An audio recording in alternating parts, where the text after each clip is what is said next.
constitutional question, a very dangerous doctrine indeed, and one that would place under the disposition of the oligarchy our judges and their power, and the more dangerous as they are in office for life, are not responsible as to any functions or to the elected control, referring to the people. The Constitution, since it was enacted, no such tribunal, known that to whoever hands confided with the corruption of time, party, its members would become despots. This is Thomas Jefferson. Madison had similar views.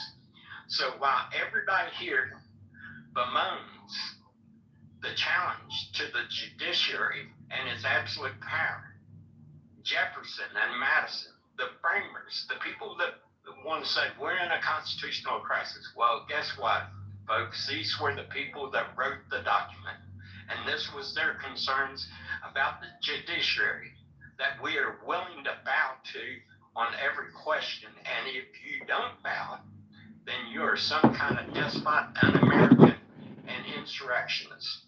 Well, Jefferson and Madison, the framers of our constitutions, had these very concerns. And Article 3, you might want to go back and look at it. And the Article 3 powers that's invested in the judiciary, you might want to review that because it's not as clear-cut as everyone may believe. So well, Steve, I think it is not. I think you're right on one specific point. Judiciary review, which gives the court its power, is an assumed power from a decision in 1803. It's not a written power into the judiciary. It's not in Article 3, Marshall. It's not Article 3. It's not Article 3 power. It is the court in which judicial review is not written in. It's become an assumed power by the court, was one of my point. Which it kind of bases the way the courts make decisions today. And if there were ever some major upset in the United States, I would imagine a party who wanted restraint of the judiciary would go to the courts themselves and make the argument, hey, this power is a power y'all assumed, it's not a power y'all would give. That's exactly right, because it's not enumerated in Article 3 of the Constitution. And like I say, for everyone that's wringing their hands talking about, the challenge to the judiciary and what in the world we're going to do, and the Constitution's about ready to fall into the ash heap and bin of history. Well, you might want to read what the people that actually wrote it and empowered these people to do thought about the potential for the abuse. There's been more federal judges that have stepped in on Donald Trump in his first term and issued rulings that basically stopped the executive from executing their executive power than in all the presidents who preceded him. Well, so what we have to be real here, the argument is that district judges who have national power, there has been a theory on our side of the aisle that says that sort of national, I'm not remembering the word, not national empowerment, but national freezing momentarily of what's going on. Is that's assumed by a district court, not constitutionally Article 3 created court. And that it's Congress who set up the district courts, not Article 3. And so there seems to be some legal theory about that. And the way that it is practically done, injunctions is the right word.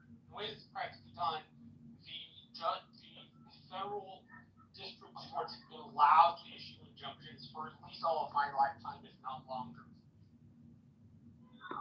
Well, my point being is that we've entered into this group mindset that any challenge to these judges that somehow we're shredding the Constitution.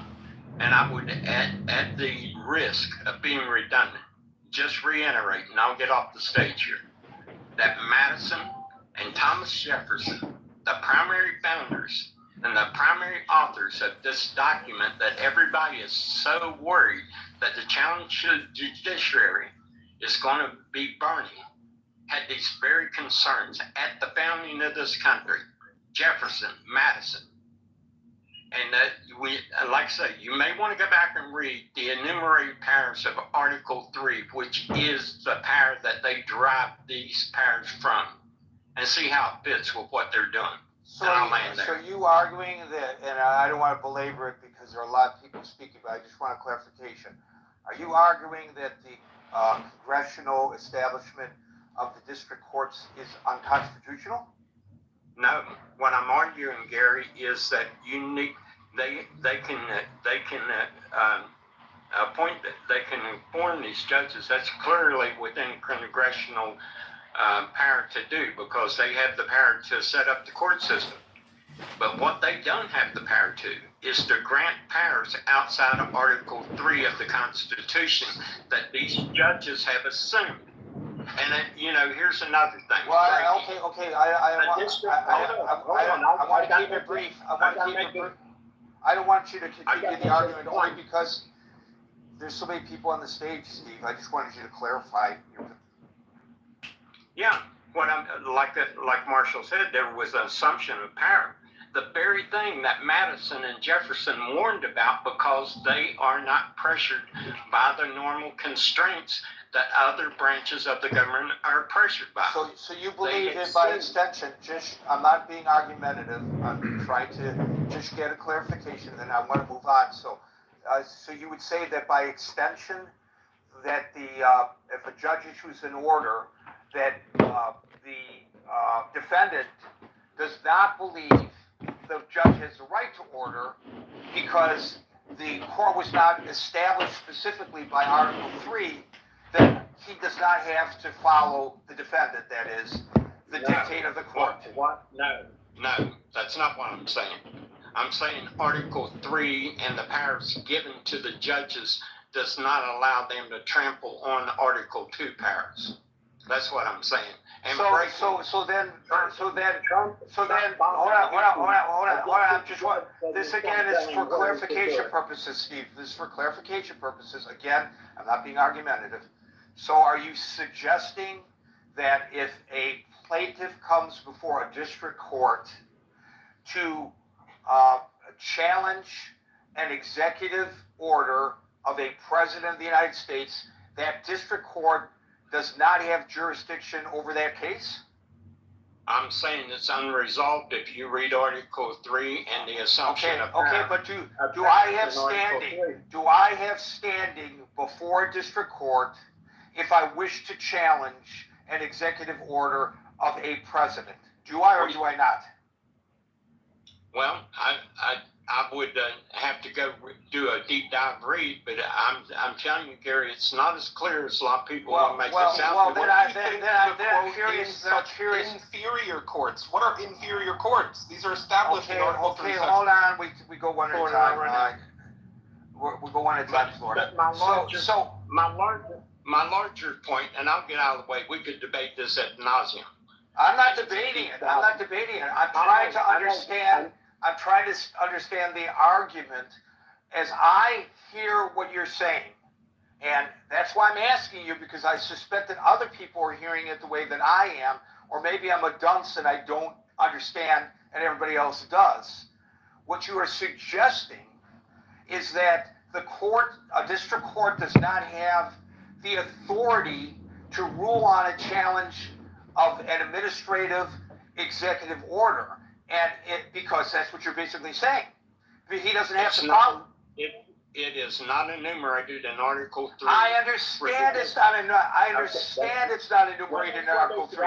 I'm not questioning that argument, but you just said that the Congress has the right to establish the lower court. So I am just asking. The Congress does not have the right to change the articles of power. Okay, but I'm going to move on. I'm going to move on, Steve, because you're really not addressing the question I'm asking. And perhaps it's my fault for asking the question in the manner in which I am. And I didn't mean to put you on the defensive at all. I wasn't arguing. I'm trying to understand your point, and maybe other people do.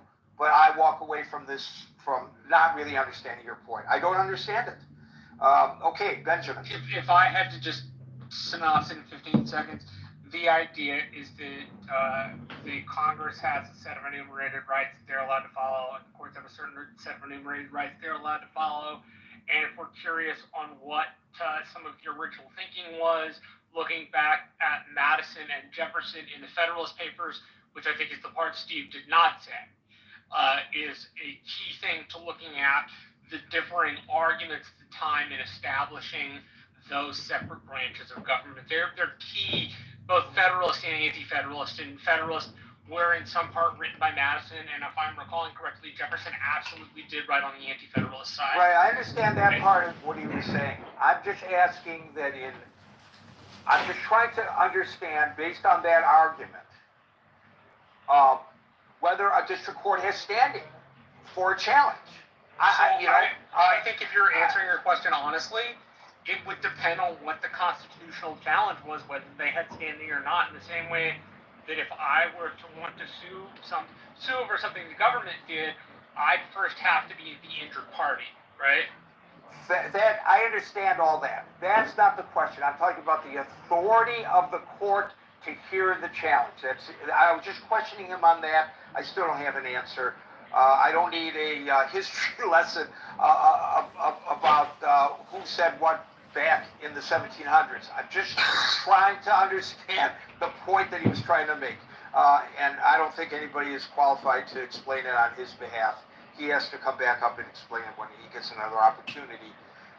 We're not going to invite anybody else up onto the stage because we have a million people on the stage. I want to get to everybody.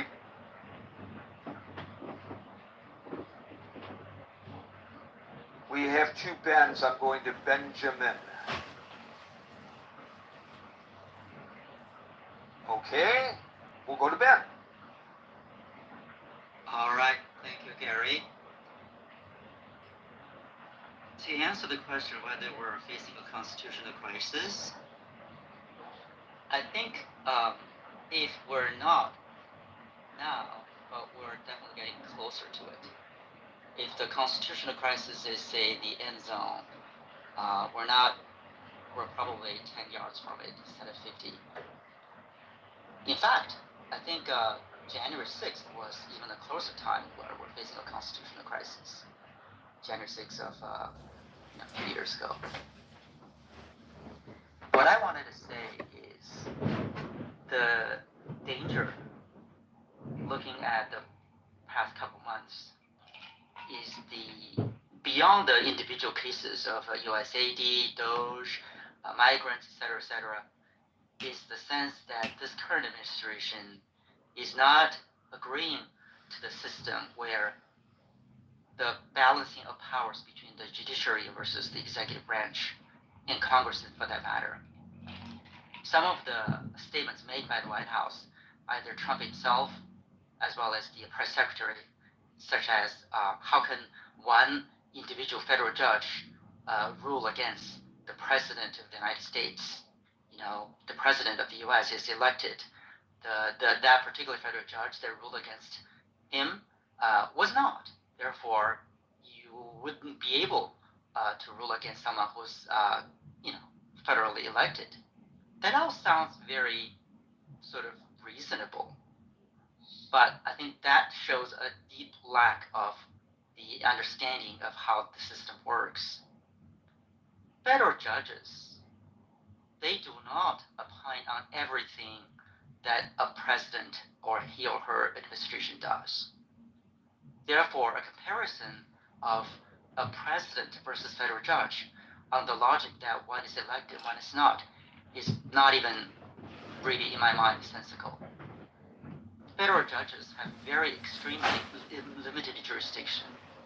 They only opine on certain things. And one of those things would be constitutionality of presidential power or executive action.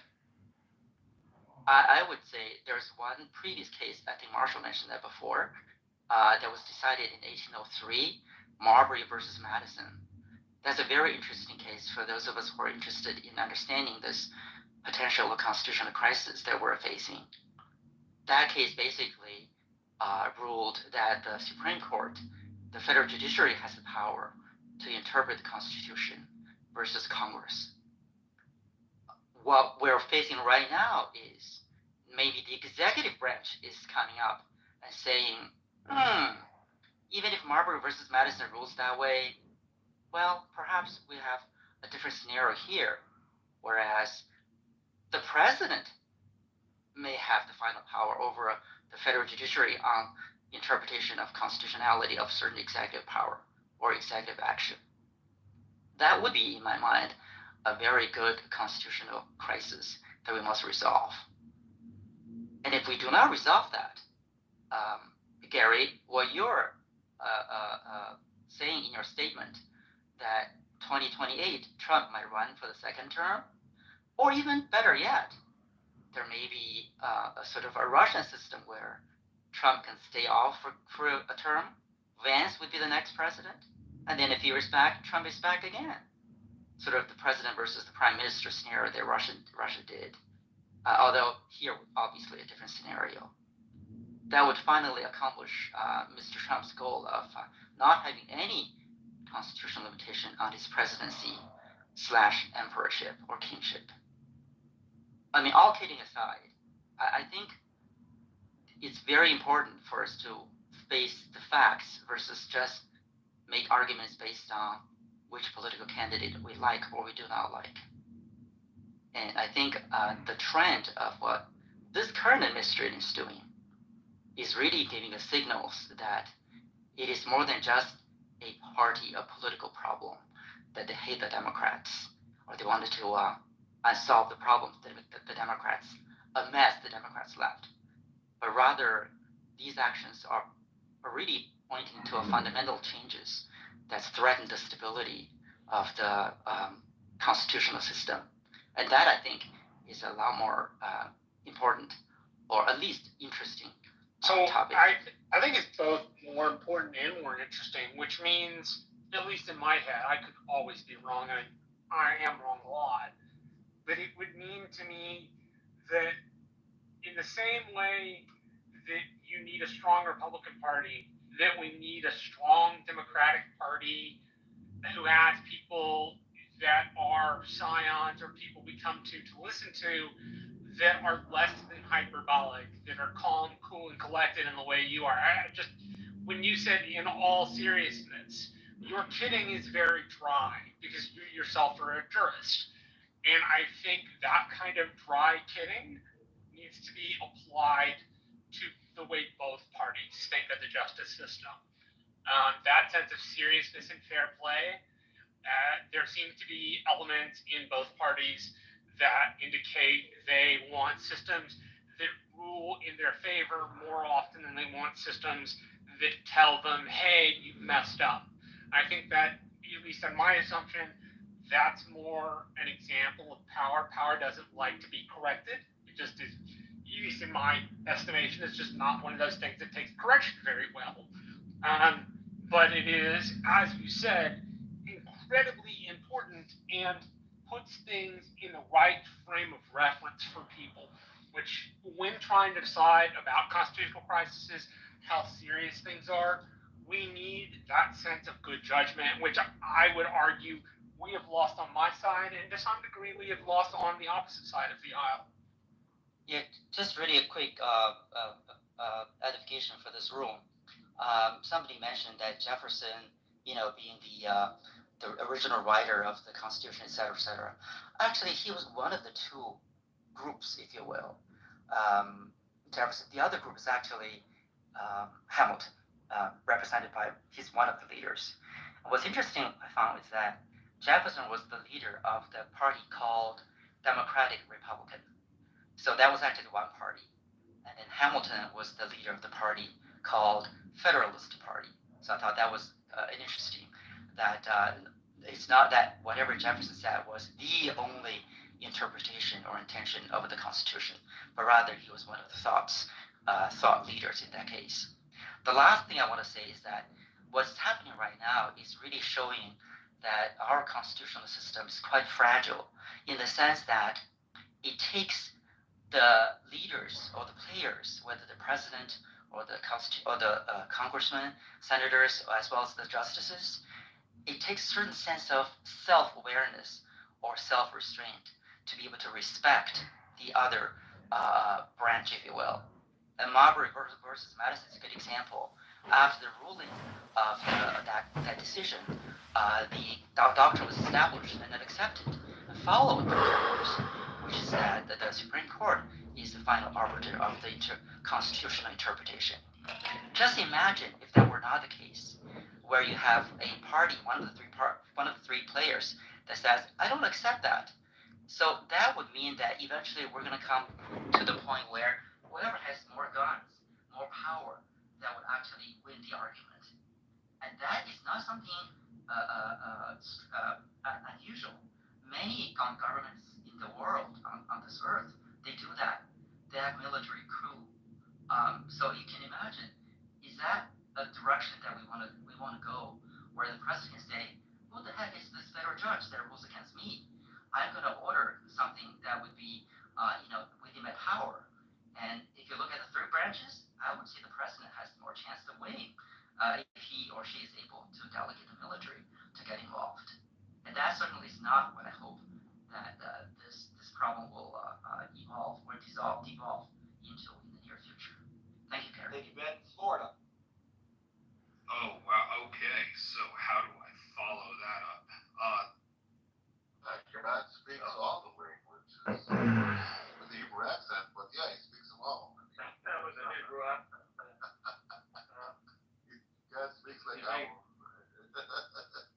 Only It God sounds like knows. do you think God says Torah? Do you think he says Torah? I don't think he says Torah. I think he says Torah, like a Yemenite. I think God might be a Yemenite.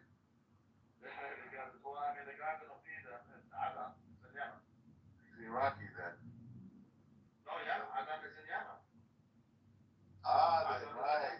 Right. That makes there's an interesting play that there's a guy at this app. He converted to Judaism. His name is Blackstep. I think you heard of him, right? Agent Blackstep. Well, he's a great guy. I'm telling you, I met this guy. He's the only guy I met. He's wonderful. And so he thinks the word Eden, and you know how like in Semitic languages we double consonants and double vowels too, right? We have them and all that. So he took the word Eden and he split it to two. There's the Ed and Dan, right? Which is Ed, witness, and Dan would be like judgment, right? So he's saying what? Means what?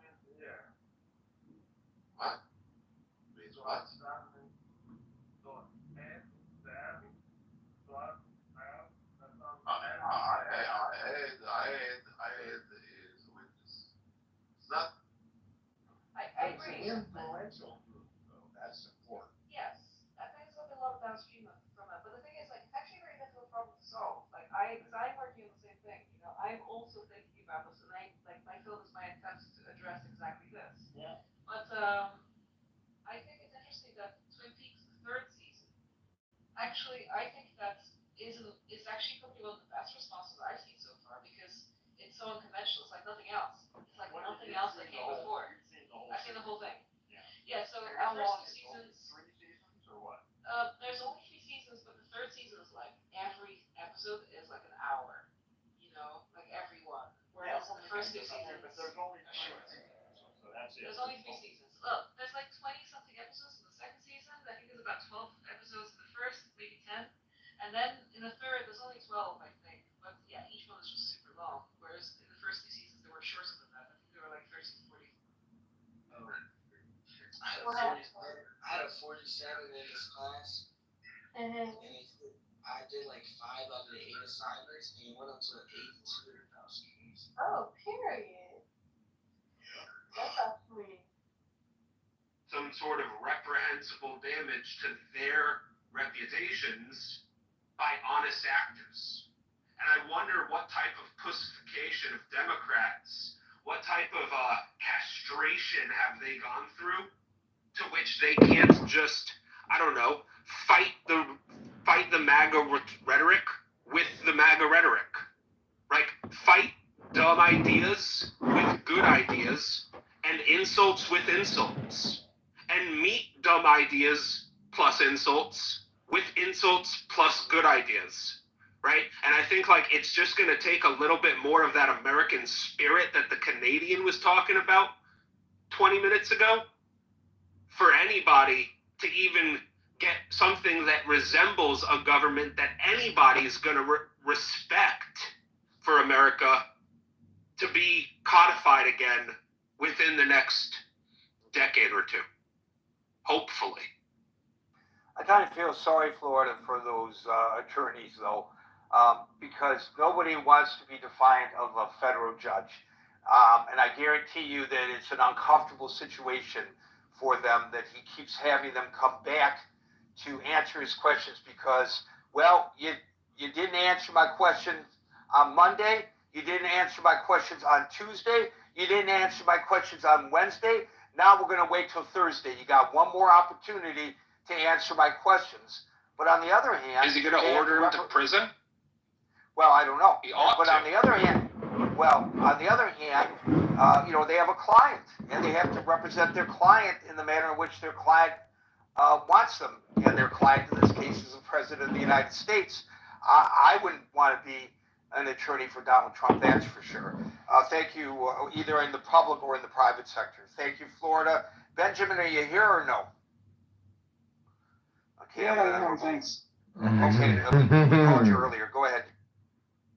Yeah, very quickly. It seems to me the constitutional crisis would occur after 2/3 of the Senate vote to uphold an act of impeachment, and the president decided not to walk out of the White House. That's sort of where the line is. As long as 2/3 of the Senate are sitting on their hands, it's just a circus. That's all. It's not a crisis.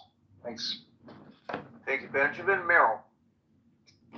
I won't say that it's a constitutional crisis now. Your audio is real low, Merrill. Okay. Worse. Worse. Okay. How about this? Better. Okay. You have a constitutional crisis when you have a president who ignores court orders, and you have a Congress that has collapsed and does nothing about that. I'm going to turn my volume That's down it. on your That's phone. where our constitutional crisis comes in. I don't want to get into an autopsy on the Democratic Party and what the Democratic Party's message should be. The Democrats aren't in office right now.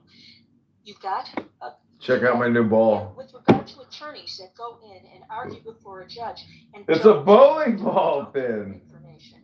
That is something for the Bar Association to be going into, to be dealing with, because these are people that are doing malicious prosecutions or frivolous prosecutions. That'll be decided by the courts.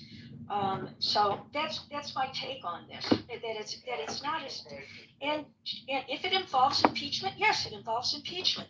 And whether we like that or not, that's what it involves. AOC and Hakeem Jeffries are going to impeach Hakeem Jeffries, the hero we need. AOC, the hero we need. We don't even have anybody. Stillwell, the hero we need. Decisions that came down when the judge ordered them to rehire a certain number of people, federal employees. There was quite a Yeah, back on the job. Here's your bullshit card, kid. And you can read, and it sets out. Oh, Dr. Gordon is here. Welcome, Dr. Gordon. We're listening to Trump derangement syndrome in the Clubhouse Clown House. All of these things, and then comes. And we're doing tarot cards. We aren't doing that. We aren't doing that. We're just going off the fly and saying, and well, this happened, Madison, this happened here. You argue the Constitution appropriately. You know the Constitution. And with regard to Trump's attorneys, they have a history of representing a bad client. And they have a history of having been at one time good attorneys. I'm about to hop in a peppermint bubble bath with my new wife, Helga, from Norway. She's 21 and a yoga kundalini instructor. That's what I just said. Ooh, Dr. Marshall, he's signaling. One more thing that can happen to them. The bar can take issue with that. The bar? What's the bar gonna do? Regarding as to whether or not the bar's gotta get involved. The Constitution says that. People argue about what the Constitution says all the time. I think you couldn't go a day without people arguing what the Constitution says. And where are you going to argue it? You're going to argue it. It's a book. Let's talk about it. You and I have argued about what the Constitution says numerous times over the last 3 years. So because nobody on this platform is a constitutional lawyer doesn't mean it's not doing the thing that Gary set it up to do, which is to be the topic for a talk show. I get that there are no constitutional lawyers. I'm not arguing with you. The question is whether or not we are in a constitutional crisis right now. Are we? What constitutes a constitutional crisis? It usually a crisis of the Constitution! Court orders, ignoring judges, and a Congress that collapses because it isn't willing to go against that person, that judge. But I would argue the Congress has been collapsed nearly all of my life. I'm 34 years old. The Congress has abdicated large parts of its responsibilities to the executive and to the courts. And part of the reason the courts are so screwed up and part of the reason the executive is so screwed up is because our congressionally elected representatives and the senators we elect are not acting independently because they want to win re-election or any number of other things. And you're making a political argument. That's not a political argument. That's a decent argument. That's saying if the Congress doesn't, that's saying if the Congress, one of the co-equal branches of government doesn't get involved, then the natural inertia of the system will put the authority into a body of unelected judges and into an executive, right? And what it should do is have some sort of balance between the two, but I'm sure you would agree with me, we have not achieved that balance. Marshall, if you have a president who ignores court orders, what should be done? Then the courts of the Congress need to react. Then the courts of the Congress need to react, and the people of the United States need to react. As I said at the very beginning, I cannot tell to you all of the presidents that have violated district court orders, but there certainly have been more than Donald Trump violating district court orders. Yes, but let's just remember that when I set up, and you were here in the beginning today, the discussion, I was talking about various things in the aggregate. I wasn't talking about one order. I was talking about... Yeah, you were talking about aggregate overall, yes. Right. So remember, I read that story from the Huffington Post in which they quoted Steve Bannon on News Nation as saying that the president will, they want to see the president run for another term. So remember also... To a certain extent, isn't that, though, people looking at that and going, hey, this thing I know can't happen, and this thing I know that if a president tried to do, at least half or 3/4 of America would literally be in the streets for, isn't that making it a little more serious than it actually is? Well, that's the question. As I pointed out also when I set the discussion, and I use anecdotal examples of people who believe that that's all hyperbole, and people who are seriously concerned that this is the actual intent of this administration. And so, by the way, the question of the day is not are we in a constitutional crisis? The question is, do we face a constitutional crisis?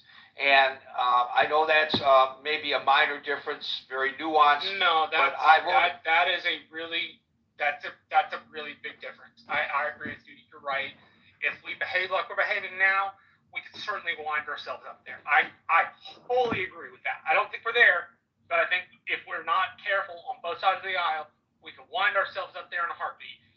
I just want to make a quick observation. It looks like Merrill and Marshall, even though they appear to be arguing, are in agreement on that point. And it also looks like, and this is going to be like the time continuum in Back to the Future question, that Merrill and Anson are in agreement. They both ask the question, what constitutes a constitutional crisis? I'm going to write this down in my diary because that may be the first time that they were in agreement with one another. Thank you, Merrill. Let's go on to Agent.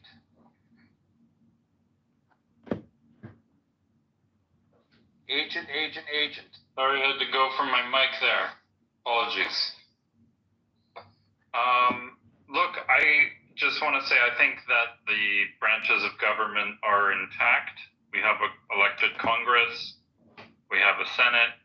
We haven't done anything crazy shenanigans except the normal, lobbying and all the things that are legal out in the open. Citizens United, all these things, lobbyists and super PACs and all that to get, almost by definition corrupt people elected. So that maybe that's the real crisis if we really take a step back. But otherwise, according to the letter of the law, I think we're reasonably intact. If something happened with the flight or whatever, like the flight was already in the air after the judge's order, these are all just legal, like, minutia that can be sorted out easily in the courts. Those judges are still there. No one's like assassinated half the judges in the country. No one's holding guns to their heads or threatening their families in a meaningful way to rule a certain way. All three branches of government are functioning as designed. So I don't know why we're even talking about constitutional crisis. I think we need a lot more of a constitutional crisis. Not any of those bad things I mentioned, but we need to. The fact that we amend the Constitution like twice a century now or less, at our current rate is, especially given how much the world has changed and how many contradictions or like radical transformations we've gone through since the country's founding. I think it's a disgrace, an absolute disgrace, that the mechanism they've given us to properly update the source code of our country is just left there, and we squabble over really stupid stuff as a result, and further create situations where the public interest is not served because of all the places that people have found to take advantage of the citizens and the rest of the world. I don't know. Those How are are they taking advantage of the citizens in the rest of the world, Agent? I'm sorry, what's that, Marshall? I asked, how are they taking advantage of citizens in the rest of the world? The rest of the world has free choice and citizens have free choice, so what do you mean? I don't know what you mean by free choice. I think the U.S. is has gone from being a breakaway colony. That's easily understood. One has the ability to... You say free choice. I think the U.S. exerts enormous power throughout the world. Maybe it's a declining hegemon, but it's a hegemon that exerts all kinds of pressure. I don't think you can say that these countries are free. It's like I could put a gun to your head and then be like, you're free to choose now. Hold on. What is the problem with the United States having stitched together a global order at the end of World War II, of which we were the hegemons? What is wrong with that? The situation evolved, Marshall, but what my point was that we haven't updated our source code. If we want to be a global hegemonic empire, I'm going to stop this line of discussion because it's way off topic, and I got 1, 2, 3, 4, 5, 6 people, and it's already 6:20. So I'm going to move on to Les and Alan. Heads up. Thank you. Good. Les.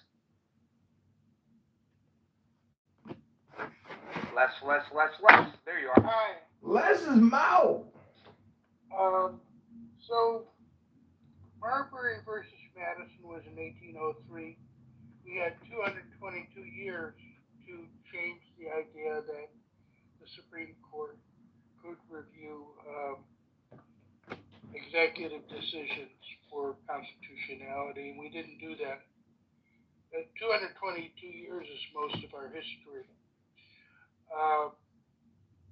And Congress, in this particular case, Congress could pass a law and the court would be overruled. And that is the popular sovereignty kind of argument. We do have people that are, the courts just aren't unimpeded in this case. And indeed, it is presidents and the Senate that chooses the courts, and they are and those. So it does have a popular, people get to vote on it in some sense. And finally, one thing, just historical. Jefferson did not have anything much to do with the Constitution, and the letter. I've read these Madison Jefferson letters, and Jefferson was Jefferson was ambassador to France, which was on another continent at a time when a text message took months, so he wasn't in a position to say much. And he was very upset with what Madison had done.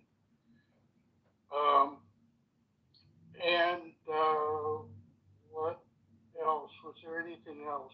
Let me look at my notes very quickly. I think that's it. No, one more thing. President Trump is always testing limits, and he'll take as much power until he gets pushed back. Thanks for listening. Thank you, Les. I don't know why additional people are getting up on the stage, but we're not going to get to everybody as a result. And there are other people who are trying to get on the stage. The chat is where you're going to have to go to make your points. So I'm just going to tell you that we're going to go to Alan, Daryl, David Mahalib, and Steve will get the last word. Alan. Gary, I'm going to be super quick. Number one, I thank Marshall for his point of view. He does not fit in my definition of a cult. Number two, I really like your questioning of Steve, and I think he should go back and study Roosevelt's idea for the judiciary, because while that was downgraded tremendously by the press, I have listened to his speech and studied it, and I think he had a really good idea. I don't have time to go into it right now. Number three, I absolutely agree with Agent. We need to update the source code, and that's why I think it's time for us to seriously consider a national referendum process. Part of that is because the Republican Party is broken, and in many cases, it is a cult, and I will leave it there. Thank you. Thank you, Alan, Gerald, David Mahalib, and Steve. Gerald. Hey, yeah, so what exactly would constitute a constitutional crisis? Being the question is interesting, because it's like, how would we even know? I mean, I think sometimes context gets lost, and look at what is, like I said, one of your other rooms, Gary, look at what is happening right now. We have an entire system of government that in many ways is being dismantled in front of us. And all you really need is a moment or an incident or just the right number of votes to permanently change something. So the pushback being, well, it's not a constitutional crisis because of this or because of that. Well, maybe the right inciting incident hasn't happened yet. You know, we have precedent with regards to terms, right? And I'm going specifically to the Steve Bannon thing. Steve Bannon, regardless of what people might think, Steve Bannon has Donald Trump's ear, and they talk to each other. And if Steve Bannon is willing to go out in public and say that Donald Trump will run and will be elected, anyone who thinks this is hyperbole is simply not paying attention to the facts on the ground. We only need an incident. We only need a moment. We only need a spark to have something that would cause either an executive decision, or some type of thing that would make this a reasonable solution. Like, so for example, Roosevelt, what if towards the end of this term, we're now in war, and his Congress, because it is his Congress, decides that we want to extend his term. The idea that it is impossible for these things to happen. It's just not based on history. And people want to make these arguments about Congress and 1803 and all of these things when most of Americans didn't even have the right to vote. Does not make sense to me. Look at literally what is happening in front of us right now, and use what they used to call the 11th man philosophy. And the 11th man philosophy is that you have a situation, if 10 men agree, it is absolutely the responsibility of the 11th man to disagree. And I think we are heading into some dangerous spaces. That's all, Gary. Thank you. I'm pleased to announce that the Pentagon has restored the webpage on Jackie Robinson. I got choked up. I was very emotional about that. It was pretty obvious by the sarcasm that I. I'm not grumpy. I'm just tired. I want to get off of my live stream. On the Facebook Messenger. Stretch my back. Got some They put that up. pain. So good. Pain in my good back. on them for recognizing this was a big mistake on their part. Thank you, Gerald. David Mahala. Big back, mate. Gets the last word. Big back, Melita. Hello, welcome from the great state of Michigan, a climate haven, the best weather in the country. Except in the winter, come on. No, it's 75 degrees today. Today, you guys had a rough winter. Come on. We're still a climate haven, and we don't want Trump screwing up the weather either by taking out NOAA. We are in a constitutional crisis. Someone mentioned a spark could cause a serious issue, and Trump doesn't have the mental, moral, or intelligence to navigate what he has created. He has allowed Elon Musk to take over. He's got an incompetent vice president. We are in a constitutional crisis where a non-U.S. citizen. Oops, did you mean to turn your microphone off? We are in a constitutional crisis because we have allowed a South African-born Canadian citizen to essentially become a co-president, and we have a incompetent and inexperienced vice president, and putting those together, we are one bad decision away from emerging into a global conflict. Trump is a constitutional crisis because he just is not competent to run the United States of America. No person, no president can match his ignorance, his lack of common sense. We should be able to look at what he has done and condemn almost every act, every executive order. He, along with Elon Musk, Steve Bannon, executive orders about getting more cancer funding you would condemn, David? He has created so many executive orders to pull one out. To pull Donald Trump with something that is clearly good, like sponsoring cancer funding. And I'm asking, are you still against cancer funding if it comes with Donald Trump's executive order? Donald Trump has created a situation where we don't even know all the ramification of his executive order. You would be against funding cancer research if it came out of the Donald Trump executive order, is what I'm getting from that. Okay. That's another disinformation and idiot response. Trump has signed over 200 executive orders, which I believe may be a record-setting. Orders he signed, David. I asked whether you were against an executive order that would fund cancer research. Come on. I'm against the fact that he even issued an executive order. He has taken down the National Institute. Has used executive orders. Why can't he? This is my time, as they say on yes, and YouTube. moderators get to interrupt time you. was The only reason I reclaim my interrupted time. you is because everything Donald Trump does in your book is bad. So I wanted to see if I could get you to say, you know what? That's not such a bad thing he did. Why I'm against 99.9999999% of the shit that he does. If he decides to fund cancer research, I'm okay with that. That's what I was trying to get. But it appears you can't even give me that. I believe in funding cancer, but he has put in charge Robert F. Kennedy. He has put in charge Robert F. Kennedy. Marshall, this is my time. If you want to respond, then you can put your time in.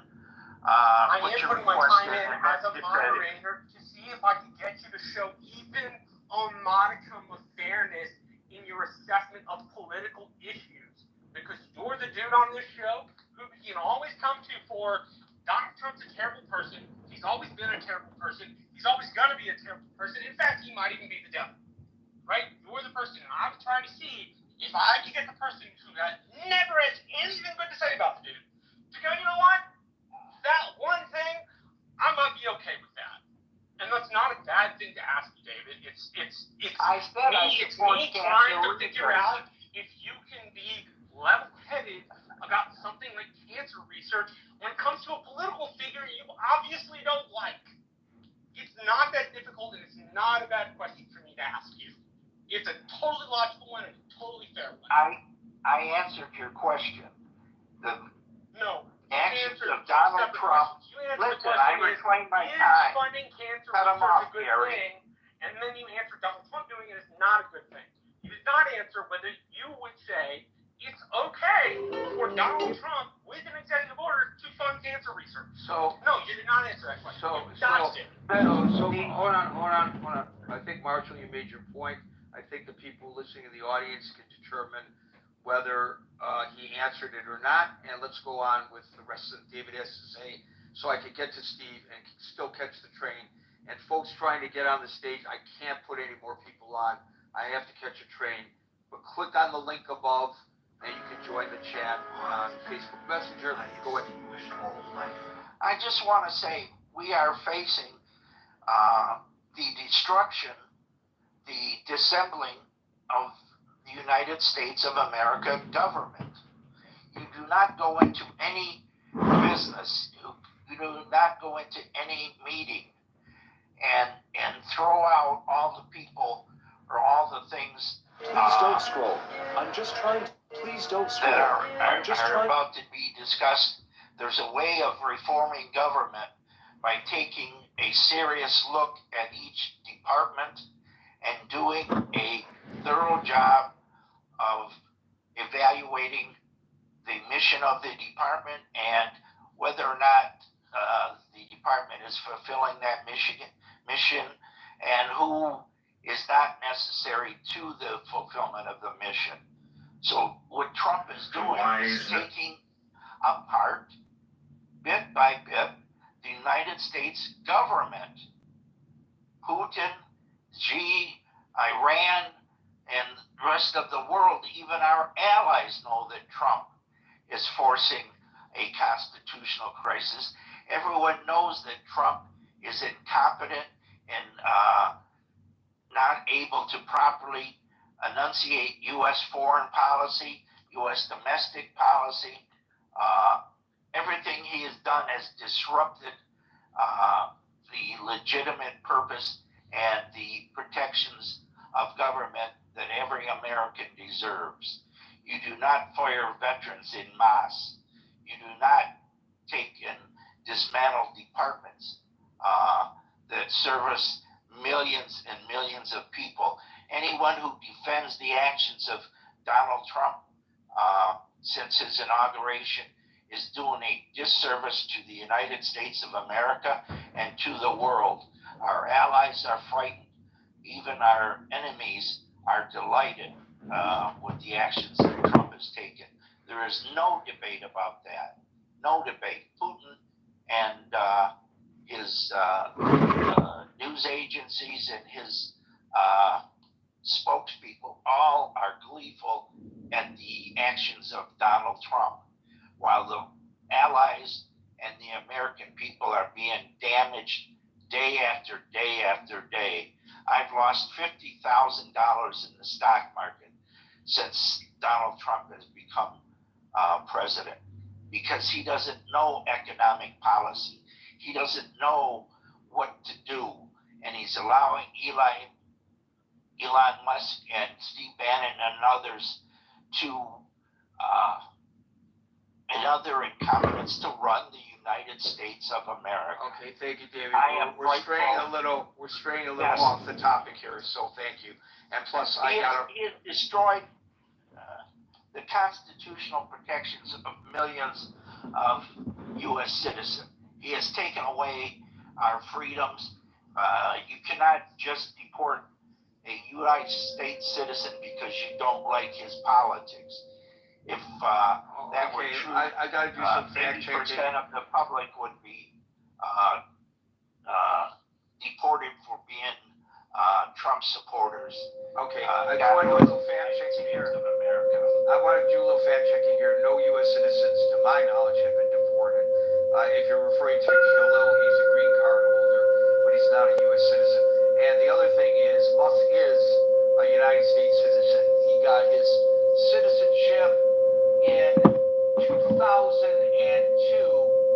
which was the same year that he founded SpaceX. Steve, you get the last word. Yeah, I think the hubris of the court can be encapsulated with this. This is it. People talk Marbury Madison, and this is Chief Justice John Marshall, one of his quotes from that. Therefore, he continued, it is empathetically a province and duty of the Judicial Department to say what law is. The quote is ambiguous, and the claim very pronunciary adorned by Madison remains etched above the entrance of the court to this day. The judiciary does not say what law is. They interpret the meaning and intent of the legislative body, but Marshall clearly thinks that the Supreme Court was the arbiter of law, and it shows overstep of the judiciary starting in 1803. I'm out. I don't know how one can argue, Steve, that the judge overseeing this current case has exceeded his authority, the district judge, because he hasn't ruled on anything yet. All he did was order a temporary injunction to maintain the status quo in order to hear both parties make their arguments. So I don't think you can make an argument that he overstepped his bounds because he made no decision. I was just giving a general climate to I know, but it was in the context of your previous commentary, which was about that judge, right? Yeah, no, Gary, it's a lot deeper conversation. I know you got a plane or a train to catch, and I won't hold you up anymore. It's a good conversation. I enjoyed it, Gary. Okay, and I hope you don't think I was being argumentative with you earlier. I was trying to understand your point, and I did not get it. I know, and I may not have been as clear as I should have been, and if I wasn't, that was on me, not on you, Gary. It could have been me not interpreting it properly, so it's very possible. Yeah, you're fair. Okay, thank you. Folks, we're here Monday through Friday from 5 p.m. to 6 p.m. New York time, so until 5 p.m. New York time tomorrow for the next edition of the Critical Thinking Forum. Everybody be safe, be well, and peace out.